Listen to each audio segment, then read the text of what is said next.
Ladies and gentlemen,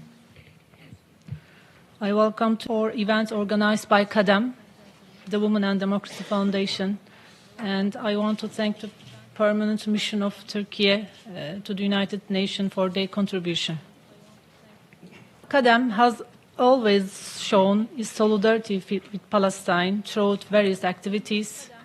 We have organized several seminars and protests to raise awareness and to uplift the Palestinian community. KADEM's youth volunteers have played a vital role in organizing events to support Palestine against the ongoing genocide. Recently, we have taken the initiative to offer scholarships to Palestinian students who are currently studying in Turkey. And we decided to dedicate, this year, CSW side event to amplify the voice of Palestinian women. This event focused on the suffering and hardship women and children enduring disaster and war. I have a text on my hand, yes. However, I am still determining how effectively my words can convey the gravity of the situation, because we are at the end of the line. As you all know, March is traditionally a time to honor and recognize women globally. We intend to discuss positive aspects of women worldwide, but we are currently facing challenging situations. We are at a critical point in time where individuals with a sense of morality are questioning the world's trajectory. We are all facing a trial. For centuries, Jews have been dehumanized and ultimately faced the threat of extermination during the Holocaust. It was the greatest atrocity.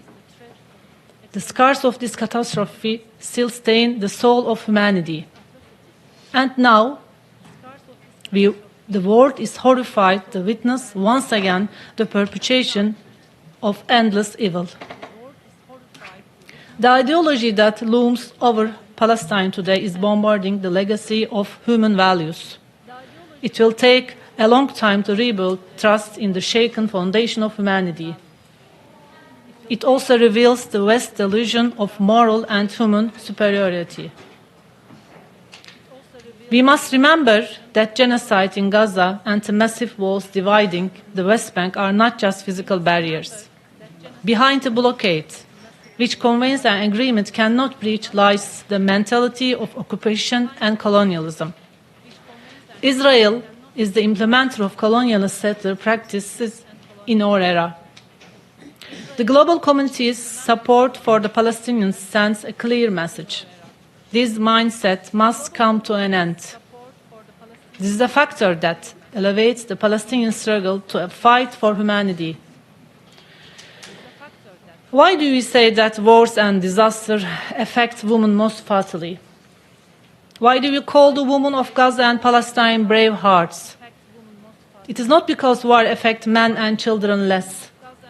It is because the physiological and psychological aspect of war affecting women also have visible effects on men and children.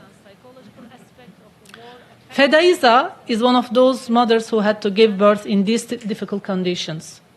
She was 6 months pregnant when the Israel attacks on Gaza began, and she had to leave her home in 20 minutes due to the threat of airstrikes.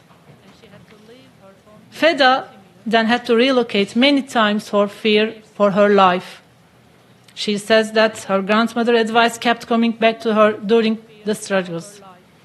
Her grandmother lived through the first Nakba and advised Feda to hold on to her children tightly so that would not be lost. I learned from my grandmother's mistakes in 1948, she says. I ask you, should the lesson passed down from generation to generation be how to survive a genocide? The fact that the lesson was passed down from a grandmother to a granddaughter demonstrates the magnitude and enduring impact of the catastrophe. This also reveals that Palestinian women embody the essence of Palestinian freedom in their bodies and souls. A young mother from Gaza with 6 children said to one of my friends who was visiting Gaza, Israel would kill 2 of my children. 2 of them would be working to support the family, and the other 2 would study and pursue careers. This awareness reveals why Israel openly targets children and women and destroys the healthcare system. Palestinians, despite the challenges they have faced for 75 years, have been safeguarding not only their own lives, but also the dignity of humanity against inconceivable evils. Their stance represents a universal human position. Therefore, we owe it to ourselves as human beings to stand with the people of Gaza, amplify their voice, and work to protect them. The stand of people around the world is clear. Anyone who does not speak out against this genocide, anyone who continues to support what is happening today, sooner or later will regret this decision. All ideologies, values, and institutions that are considered universal are collapsing one by one with every bomb dropped on the Palestinians. Adorno had challenged these values and stated that it is barbaric to write poetry after Auschwitz. These values must not acknowledge their bankruptcy. The colonial powers must humbly bow their heads before the peoples of the world. Our message to the world is this: humanity must overcome this dilemma.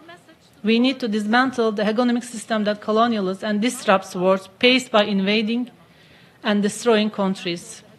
As the wheels of system continue to turn, we are witnessing the erosion of our fundamental universal values. We need to seek a new, really inclusive and comprehensive approach. It is a responsibility to elevate universal values from where they have fallen. It is our responsibility to imbue them with a new mindset and perspective with global resilience and hope. The people of the world have been roaring for months in support of global peace and universal resistance. As women of the world, we demand universal peace. We support the justified and noble struggle of Palestinian women. We will not forget.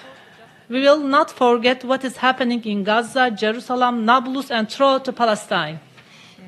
As people who believe in supreme, in humanity, in goodness, we will not forget the war aimed at destroying all universal human values. We will not forget that the courageous and honorable women and men of Gaza are raising humanity with great determination and commitment. Thank you for your attention.